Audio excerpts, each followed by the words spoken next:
If you like the video, make sure to like, subscribe, and comment. For more videos like this, what is the scariest, most blood-chilling thing you have ever experienced? When I was in high school, as a junior, I skipped school a lot with my friends. There was a forest near our houses and we found an abandoned house in there. The house was abandoned since around 1998, and this was 2009-2010. The house was big.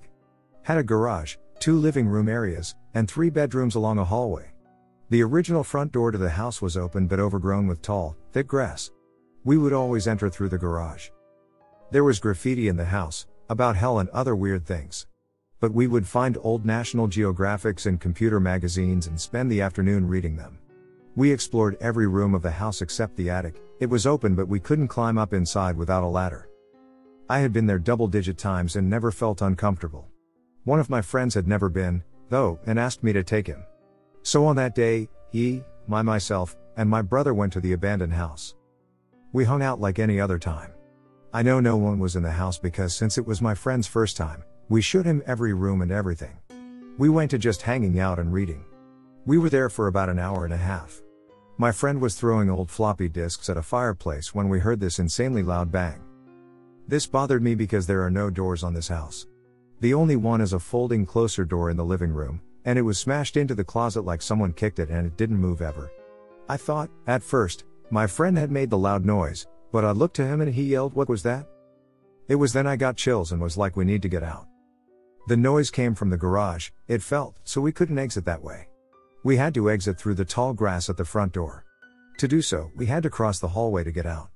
As we did, with my friend leading, me in the middle, and my brother in the back, I looked down the hallway, towards the garage, and that broken closest door I mentioned earlier swung out and seemingly blocked the hallway off so that we couldn't go towards the garage. Since that broken door wasn't meant for the hallway, it left a gap so my friend could see past it, and I expected there to be someone on the other side who had flung the door violently like that. I looked at my friend, and he just turned and looked back at me terrified. I took that as there was no one on the other side of the door. We fucking jetted out into the tall grass and ran miles back to my car and left. We never went back. A good friend of mine was deer hunting on his family's property in southwest Georgia in the late 1980s. While walking to his tree stand, in darkness, before the sun had risen, he was startled by an upright walking figure that crossed right in front of him. This isn't a proposed Bigfoot sighting. He said it was a man, walking swiftly, and with purpose. The spookiest part to me, is that while walking right past, and in front of, my friend, the shadowy figure paid no attention to him at all, never slowed his pace, and didn't make a sound. This was in the fall, with lots of dry foliage on the ground to make noise. He walked past quickly and with purpose, through the dark woods, like he was on a mission. My friend froze in his tracks, until the figure, man, was out of sight. He was totally creeped out and didn't stick around to hunt that morning. It's been more than 25 years since that happened. He's still a friend of mine, and it still gives me chills when he demonstrates the way the figure walked past him. Father's Day 2 years ago, on my way home from dropping my son off, I'm driving home and encounter a drunk driver ahead of me swerving between lanes. I can't pass and the light is turning red. I slow down to see what lane they choose and get in the other lane to pass when the light turns. The passenger, husband, starts yelling shit out the window at me. "Motherfucker, you need to learn to drive.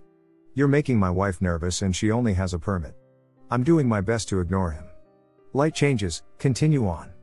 As the next light turns red, they get behind me, slow down a distance back from me, then speed up like they're gonna ram me, but stop short about 2 foot. I hear the guy yelling. Light changes, continue to the next red light, they do the same thing, slow down, speed up and stopping. This time a shadow moves through the headlights in my rear view. Seconds later I hear "motherfucker" outside my open window as the rear driver's side window shatters centimeters from the back of my head. The dude has a tire iron and is swinging back to hit me with it. Now, I'm the first car at the light in the intersection, left lane is full of vehicles. I throw my truck into gear and steer hard right, hoping I don't get hit by a vehicle. Luckily, I don't. I'm circling, the wrong way, back through the turn lane to maintain original direction/follow. The guy walks over to get back in the vehicle, drops the tire iron. The light has since turned green but no vehicle has moved. I could have run the guy over, smashed into his vehicle as he was getting in, but I decided I was going to follow. They take off, I follow. Traffic starts to follow but stays way far back. I'm following, dialing 911, The operator is telling me not to follow them. They're going 25 miles per hour and this is how I get home as well. Operator says the cops are up the road, we'll stay on with you until you see them pulled over. I see the police up ahead so I flash my brights a couple times to signal them. The vehicle pulls over thinking I'm the cops. Meanwhile the other cops swarm. Several attempts to get them out of vehicle, they have to wrestle him down. He's trying to swallow whatever dope he had. Then a baby starts crying from the backseat. WTF? The guy's on the ground telling the cops he's sorry. I'm watching from 10 feet away, where was mine? Witness picked up the tire iron and brought it to scene for evidence. Mom's DUI, operating a vehicle without a license, endangering a child. Dad's possession, assault, endangering child. Had my headdress not been where it was, I would have taken a tire iron to the dome. Hate that road, it's 25-minute detour to not use it, and I drive it 4 times a week to avoid it. Not my story but still the creepiest thing I've ever heard. It will always send chills down my spine no matter how many times I hear it. I was driving a shortcut from 29 Palms, California to Albuquerque, New Mexico. 29 Palms is located in the desolate high desert east of LA. The shortcut was all 2-lane road through total nothingness, except for passing through Amboy, California. Amboy is a nearly abandoned town nearly as far below sea level as Death Valley, with a dormant volcano and lava field on one side and a salt flat on the other. It was also, at the time, a hotspot for satanic group activity. So I was driving by myself in the afternoon. I stopped in Amboy and snapped a picture of the city sign, just to prove I was there to friends who dared me to take that route to I-40. I got back in my car and proceeded to drive up into the mountain range between Amboy and I-40. Once I reached the top, I am driving north through a canyon with high grass on both sides of the road. Up ahead I see some stuff in the middle of the road. As I approach I slow down to see a red Pontiac Fiero stopped sideways across both lanes, a suitcase open with clothes scattered everywhere and 2 bodies laying face down in the road, a man and a woman. I stop 100 feet or so away and the hair on the back of my neck is standing up. Being a Marine, I reach under the seat and pull out a 9mm pistol and chamber a round. Something seemed very wrong, it looked too perfect as if it were staged. An ambush? Was I being paranoid? Something was just wrong. Getting out of the car seemed unthinkable, it was the horror movie move. As I scanned the road I saw a line I could drive. Past the guy in the road on his left, swerve to the right side of the woman, behind the Fiero and I'd be on the other side. I dropped it into first gear, punched it and drove the line I planned. I passed the back of the Fiero without hitting it or either of the bodies in the road. I continued forward a couple hundred feet and slowed down so I could breathe and let my heart slow down. As I looked up into the rearview mirror I saw that the 2 bodies had gotten up to their knees and 20 or so people emerged from the tall grass on either side of the road by the car and bodies. At that moment my right foot smashed the gas pedal to the floor and did not let up until I had to slow down for the I-40 East on-ramp. I will never know what would have happened to me had I gotten out of the car to check on the bodies or stopped my car closer to them. Somehow I do not think it would have been good. Sometimes real life can be scarier than a movie. I was driving with my wife going on vacation about 20 years ago.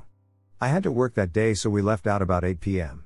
Around midnight or so I drove through a whole bunch of people who just appeared on a lonely stretch of highway in the northern hill country of Texas. I say people but my wife whom I was talking to at the time saw nothing. I let out some holy shits and scared the shit out of her. I drove a few more miles and pulled over and she drove. I believe that fatigue had just set in even though I was not nodding off. Or I may have just driven through a bunch of ghosts. Probably a covered cemetery under the highway. Quite a few creepy and weird things have happened to me over the years, but the most blood-curdling one happened around 15 years ago when a friend and I were driving from Tampa to Nashville to see Lamb of God. Anyway, we leave around 6 the night before, and plan to drive straight through as it's only a 12-hour drive. Around 2 a.m. we're near the Georgia/Tennessee state line, and I pull into a rest stop to use the bathroom. Normally along this section of I-75 there's a dozen or so semi-trucks at any given rest stop, along with normal cars and trucks, but for some reason this one didn't have any.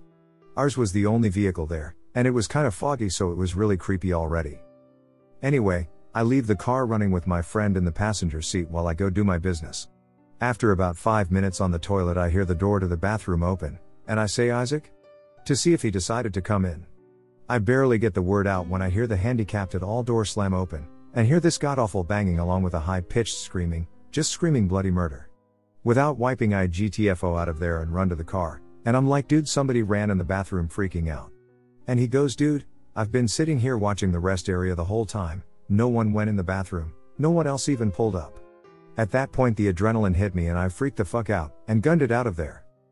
We stopped about 15 miles up the road at a truck stop and talked about what happened. We let a highway patrol deputy at the truck stop know what happened. He said he'd go check it out. I still have no explanation for it, except the possibility that some homeless person ran in from the bushes when my companion wasn't looking. When I was younger, 15-ish, I was part of my local guide troupe. We went to an annual fair/show thing, where you can go and buy bags of stuff, see wood chopping, go on rides, etc. I kept getting this feeling that something wasn't right, all day. Every time I turned around, I saw it. A clown. Following me and my friends around. Same clown, every time I looked behind us. It watched my group when we were heading towards where the train platform was. It's a horrible feeling I've not ever forgotten, and a few years after the clown incident, I felt it again. I was finishing up my shift at work, and noticed an older man hanging around the front of my store near where I was situated. No big deal, probably just waiting for someone. I left and headed down to wait for my bus home, completely oblivious except for some feeling in my stomach. I sit down and wait for my bus. The old guy walks by me and sits a little further down from me. Okay, he's not with anyone. I got on my bus and sat to the left of the driver at the front of the bus. The guy got on my bus. At this point I'm thinking, well, I'm going to get off a few stops early and see if it's just a weird coincidence. Got off, dude gets off too. I walk briskly across the road, over a couple empty lots, to the nearest block of shops and walk in. I look at the lady behind the counter and say, I think some guy is following me, can you act like I have an appointment?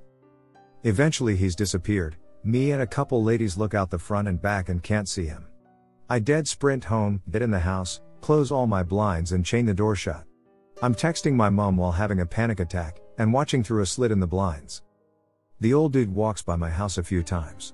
I ran to the kitchen and lay on the floor, away from all windows until my mom came home and I had to unchain the door. My mom tells me this story from when she was pregnant with me. She said that when she was in about her third trimester she had a neighbor that her and my aunt became friends with. My mom was convinced that this woman had a lesbian crush on her or something, but showed a weird interest in the fact that she was pregnant. One day the woman invites my mom over to her place to hang out, and when my goes into her place she said there was a bunch of satanic paintings on the wall and some sort of Satan altar or shrine in the middle of her place.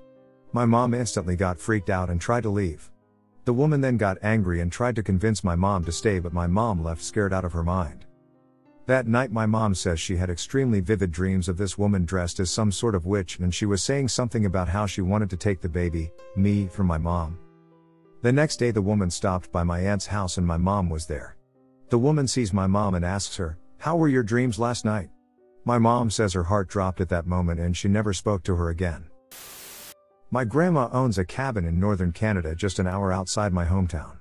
My older sister, 2 cousins, and I basically grew up there. We knew all of the other campers and basically had free reign of the place. Back when I was about 12, my sister, cousins, me and 4 other friends were playing on the neighbor's swing set around midnight. The lights of the neighbor's cabin went on and the group of us booked it, since we knew there'd be hell to pay for waking them up.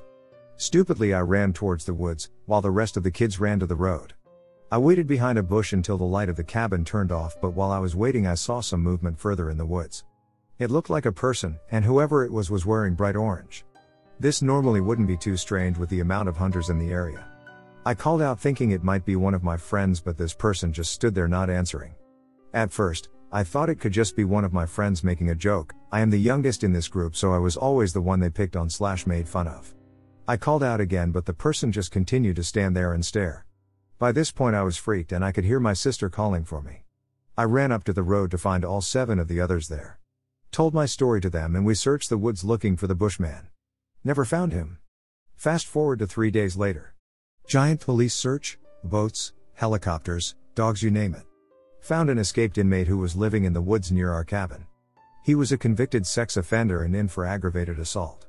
My sister / cousins made me swear not to tell my mom about running into him because they didn't want a curfew imposed on us. They still make jokes about the bushman, but it still freaks me the hell out.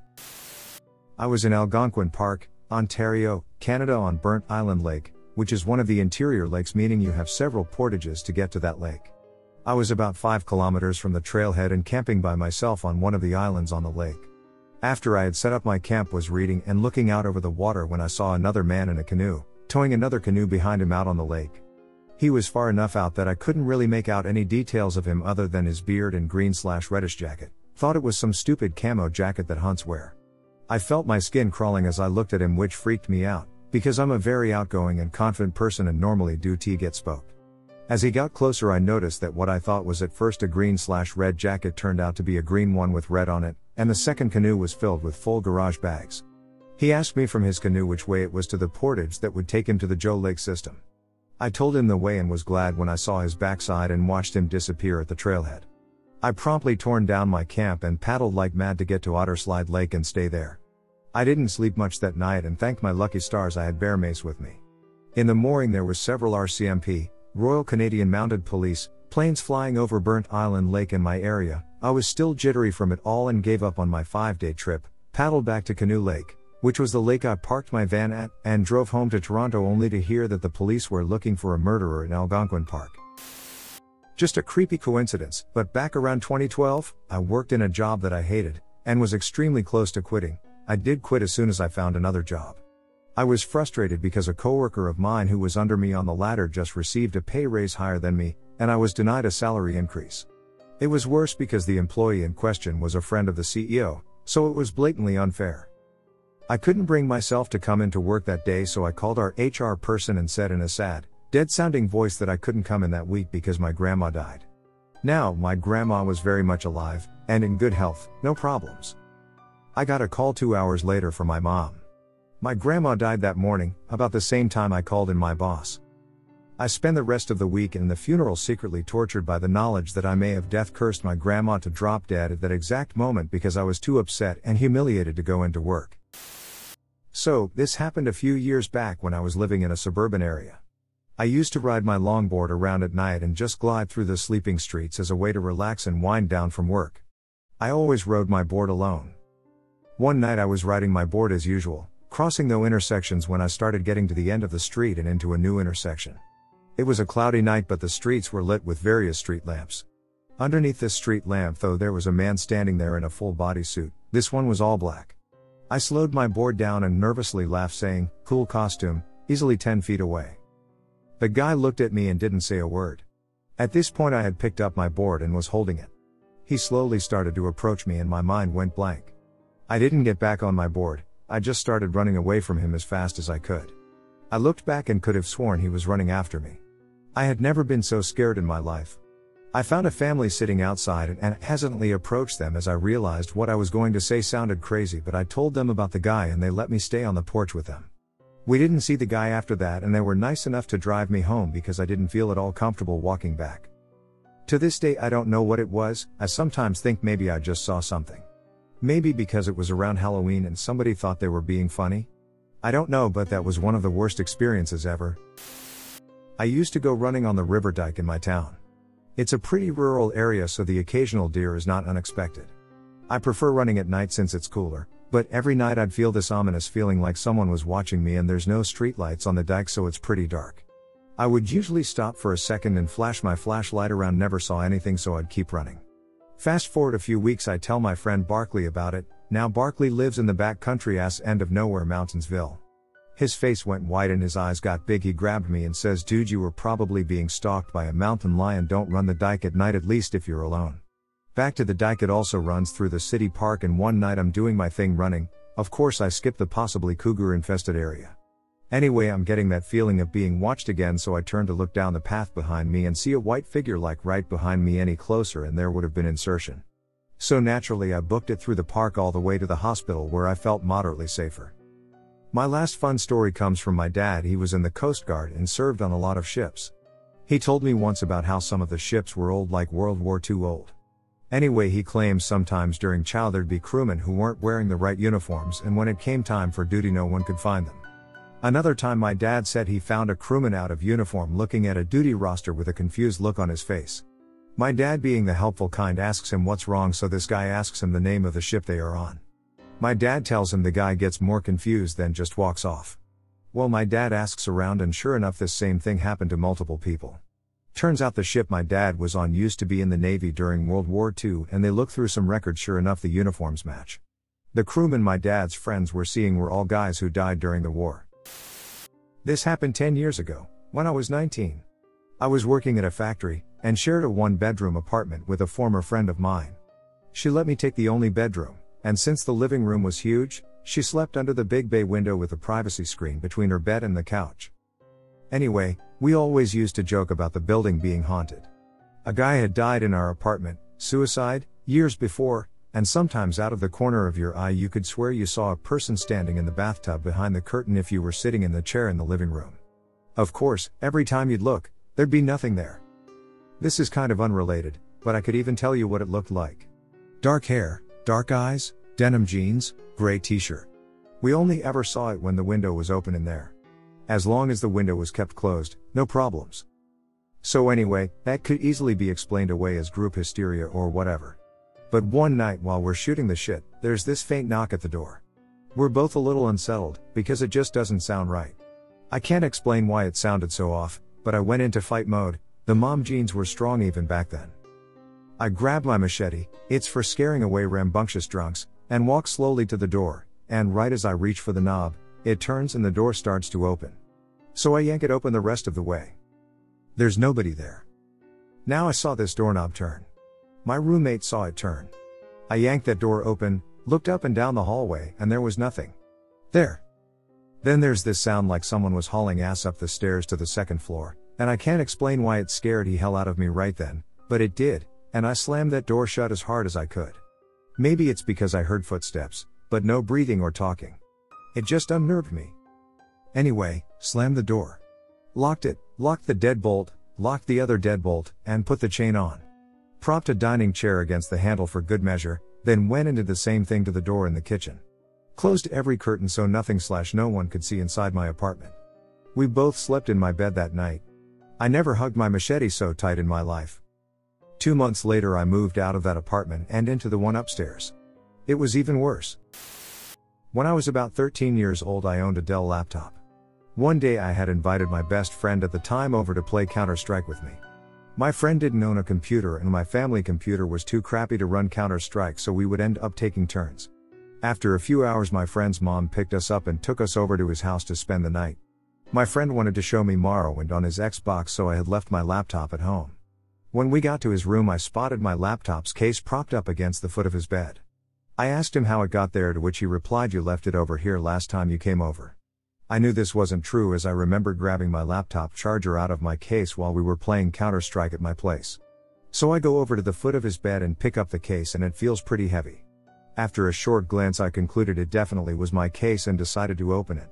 When I opened the case I found the laptop we had just been playing on at my house fitting snugly in its pouch. We were both immediately horrified that my laptop had somehow made its way into his room. I pulled the laptop out of the pouch and found it was in hibernation. I pressed the power button and the screen flickered on to reveal the title screen of Counter-Strike.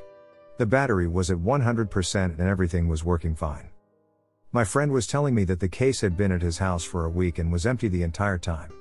At the same time I know for a fact that I never moved my laptop from my desk at home. We asked his mom if she had brought it with us and she had no idea what we were talking about. I decided to call my dad and ask if I had left my laptop at home. My dad told me that I had, and my laptop was sitting on my desk. At this point I was freaking out. When did I get two exactly identical laptops?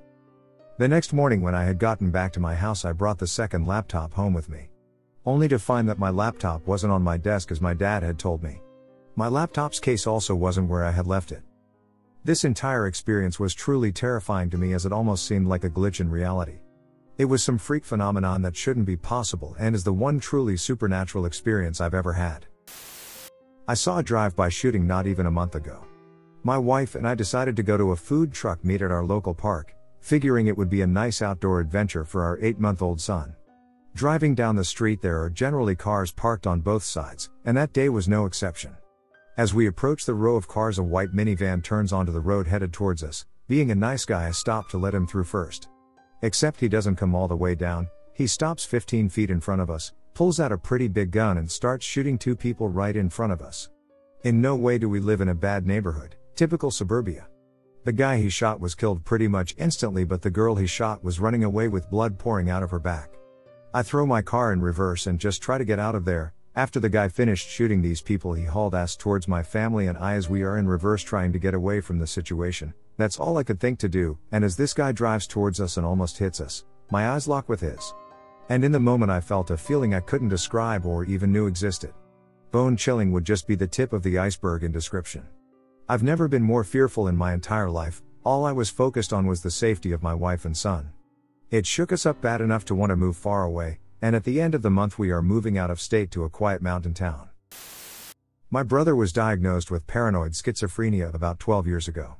He still lives with my parents because he can't hold a job or further his education due to the words/visions constantly running through his head. He refuses to take his meds long enough for them to actually be effective, and instead chooses to self-medicate with drugs and alcohol. I knew that things weren't good at home, but I had no idea how bad it was until Christmas a few years back. I went home for the holidays and planned to sleep on the couch in the living room.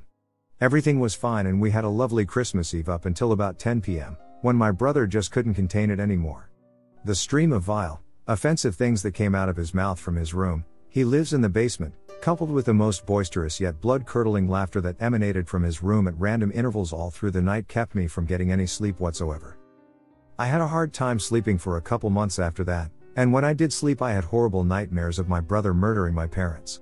He'd never really been a violent person prior to his diagnosis, but the things I heard him say that night and in the years since fill me with a great sense of fear for my parents.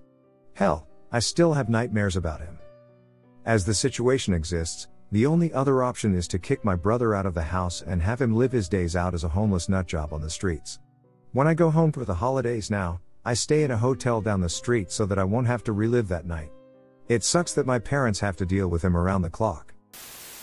There is a trap camera in our backyard because my mom is obsessed with proving there is a flying squirrel she swears she's seen. My parents go on vacation, so it's just me at home all week with no visitors because I work all the time. When they come home, my mom retrieves the pictures to see if she can spot the squirrel, but instead she finds two pictures of a man looking through the glass door while I was sleeping or watching TV. One of him looking and then the next of him walking away, both kind of blurry and obscured by bird feeders.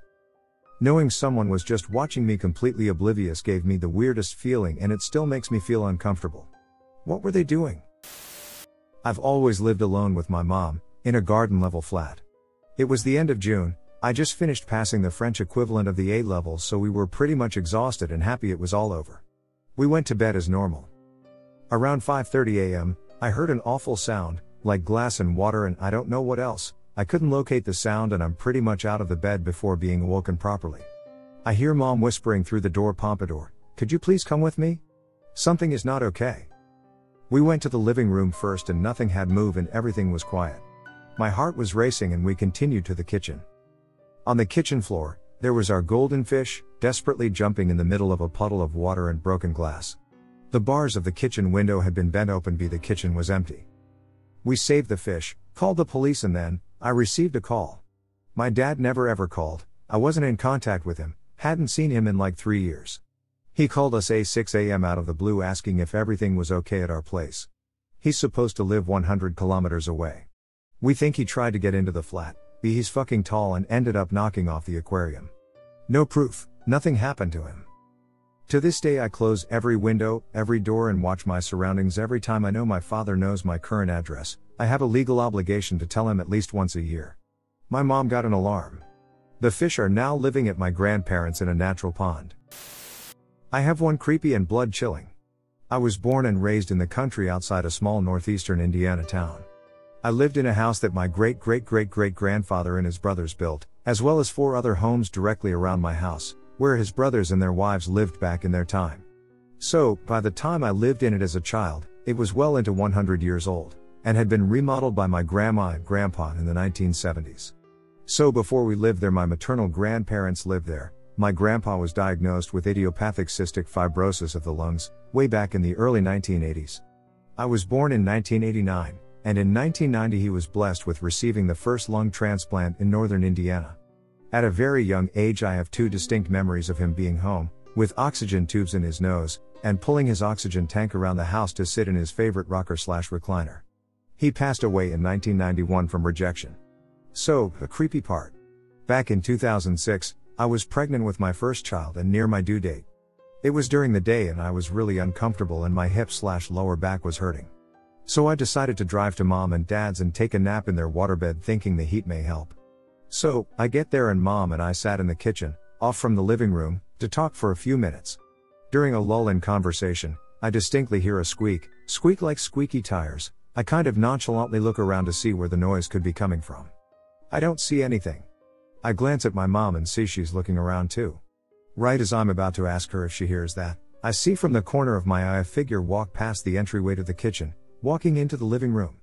Since I was already looking at mom, hence why I saw it out of the corner of my eye, I could see she def saw something as well as her eyes got that deer in headlights look and her face went pale. She looked at me and put her finger over her closed mouth like a shh sound, and we both stood up quietly and walked to the kitchen/living room hall/entryway, and looked into the living room. In the living room the rocker recliner mom had was rocking back and forth like someone was sitting in it rocking. I looked back at mom with a "Are you seeing this?" expression just in time to see her hands fly up to her open mouth. I snap my head back around and plainly see my dead, for at this time 15 plus years, grandfather, mom's dad, sitting in the chair, rocking, for about 2 rocks. I quickly glance back at mom to make sure she's seeing this, and look back and he was gone and the chair was completely still. Legit freakiest thing that has ever happened to me, was not scared, was just in disbelief. So glad my mom was there or I would have thought I'd gone insane. Some years back now, my mom went on a vacation with a friend of hers to Florida or somewhere for a week and a half during the winter, so I was alone at home for the time and took advantage of it by setting up my consoles on the big living room TV. One night it was snowing, and throughout the night I felt really uncomfortable. Granted, this was day 6 of 11 and I've never actually been alone in the house for that long before, so I just chalked it up to loneliness. The snow stopped sometime in the middle of the night. I went to sleep on the couch around 2 a.m. Next morning, plows came down the street and cleared them up as usual. I had left to pick up some stuff at the store down the street, but I stopped almost immediately when I got off my porch. There were footprints in the snow leading up to the large bay window on the side of the house, a set leading towards and away. The ones leading in were slightly filled from snowfall. Then there were 2 footprints positioned right next to the far corner of the window, close to the rear porch, and some largish bushes that were finely detailed and pointed towards the wall. Someone had been standing outside the window for a while, at least, staring into my house, and left when the snow stopped. The tracks started and ended at the street, so where they came from and where they went afterwards were destroyed by the plows. I have since bought large tent sheets to cover said window, hung thick, dark curtains, and rearranged furniture to cover the entire bottom 1/3 of the entire window length. Fuck that shit ever again. I'm a 31-year-old man and the idea of someone just staring into my house through the windows gives me the kind of tense, anxious horror I felt when I almost fell off a 15 cliff. I can't even sit by windows at night without fully closing curtains. So 2 years ago I'm working deep in the Louisiana woods, very late at night, around 2 a.m. I am on an oil field location all alone getting a load. There are no lights where I am standing, only the red glow of my trailer lights. I am miles from anyone and at the bottom of a hill, so there is no cell service and there was no one at dispatch. Well, halfway through my load I suddenly, out of nowhere, get this spine-tingling chill up my neck. Literally the hairs on my arms and neck stand completely up. This has never happened before. Hair 100% stand straight up. My eyes open wide and I get intensely focused. I get this intense paranoid feeling like I'm being watched. I turn my flashlight and shine it frantically on top of my trailer, on top of the tanks. I shine it behind the tanks. Besides moving my flashlight, I am remaining completely still. I get this urge to cut my load short. I unhook and frantically run up into my truck and haul ass. 8 a.m. I get a text waking me up. It's a picture message from the guy that pumps the location. Behind the tank battery, 20 feet from where I was standing, were the largest set of cat paw prints sunk into the clay, paws almost as big as my hand. You could see where the cat had been pacing back and forth behind the tanks watching me. That's obviously spine tingling, but the strange part is how I just knew something was watching me. Like, something deep, passed down for thousands of generations via evolution, was triggered within me. I sensed a large predator stalking me and my body, without my cognitive input, transformed me into an alert fight or flight state. Completely out of thin air. That reminded me that I too am an animal. I've had some weird things happen to me, but the creepiest thing happened during my winter break of my freshman year of college. This winter, everything seemed darker is how I'd put it. My entire house seemed darker. I was very depressed. I was diagnosed with depression when I was 13 but hadn't been depressed in a long time until this point. My family was snapping at each other more than normal. You get the point. But the weirdest thing was that I became scared of the dark. This is weird because I have blackout curtains and am used to falling asleep in pitch black, cave-like darkness. But this winter I couldn't. I would leave the hall light on and my door open. I had to check under the bed and in the closet. You get the picture. But there wasn't any reason for me to feel this way, ever. Now, I live on a fairly large property, so sometimes I will go walking around at night. I've been doing it forever, and though sometimes I've been spooked by a squirrel or something, in general it's fine. So one night I'm coming back from my walk and I come in and look up to see a man, clear as day, standing in my living room and looking towards my parents' bedroom door. I can literally describe him perfectly to this day. He had long hair, was wearing gray jeans, and a leather jacket. I froze. He turned to look at me, smirked, and then just disappeared. He was gone. I looked everywhere. I made sure all the doors and windows were locked, and checked under everything and in every room. No one was there. So I freaked out, naturally, because what if I had imagined this man in my house? I couldn't fall asleep and the darkness felt really oppressive and I was shaking and shaking. The next day I bought sage and spread the smoke around the house and it instantly felt lighter. My depression was gone, basically in an instant, and I could sleep normally again. To this day, I don't know who or what that man was, but I'm constantly vigilant to that feeling. I saw an alien. No joke. To this day I still wonder if I was somehow tripping on something I ate on accident or something. I was about 10 years old and was playing in my room by myself. It was about 11 p.m. I had a sliding glass door in my room and the blinds were pulled back. Out of nowhere the automatic spotlight behind my house turned on. I looked at the sliding glass door and a figure started approaching the door.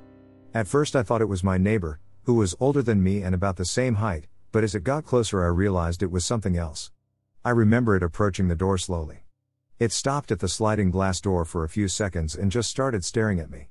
It felt like an eternity passed by. I remember specifically how long it felt when in reality it was probably only a few seconds. I remember it was dark black. It had a rounded head just like you see in the movies and was about 6 feet tall. 2 arms, 2 legs. Really skinny. The thing about it is that it was so close to me right on the other side of the glass that there is no way I could have mistaken it for a human. I know what I saw. After a few seconds of staring at me it just turned to the side and walked away. Long strides. It went out of my view and I immediately ran out of my room and screamed for my mom. She didn't believe me. I had to sleep in my room that night knowing I had seen a legit alien a few feet away from me earlier. I'm 23 now and to this day I still get chills when I think about it. My eyes always start watering when I think about it. I know it wasn't a dream. I know what I saw. No one believes me. The thing that creeps me out the most was its demeanor. I remember it coming slowly up to me and walking slowly away. That's what scares me the most. Like there was no rush to it. It was just watching me. I don't really believe in aliens visiting Earth, so it's been hard to cope with. I think what I saw, if it really was an alien, is what some people call a gray. Except it was black. I'm not sleeping tonight.